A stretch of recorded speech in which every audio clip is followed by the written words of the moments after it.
ആലുവ മൂന്നാർ റോഡിൻ്റെ പരിസരത്തുള്ള പോഞ്ഞാശ്ശേരിക്കടുത്തുള്ള മെയിൻ റോഡിൻ്റെ സൈഡിലായിട്ടുള്ള ഒരു അപകടാവസ്ഥയിലുള്ള ട്രാൻസ്ഫോമറാണ് ഈ കാണുന്നത്.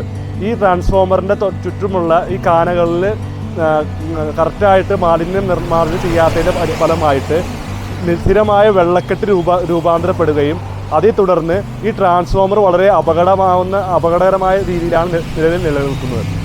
ഇത് വരാൻ പോകുന്ന ഒരു ഭാവിയിൽ ഒരു അപകടത്തിന് സാധ്യതയുള്ളതിനാൽ ഈ ട്രാൻസ്ഫോമർ മാറ്റി സ്ഥാപിക്കുകയും ഈ സമീപ പ്രദേശത്തോടുള്ള പോഞ്ഞാശ്ശേരി ചുറ്റുമുള്ള കാനകൾ ക്ലീൻ ചെയ്ത് പഞ്ചായത്ത് മാതൃകാപരമായ നടപടി സ്വീകരിക്കണം.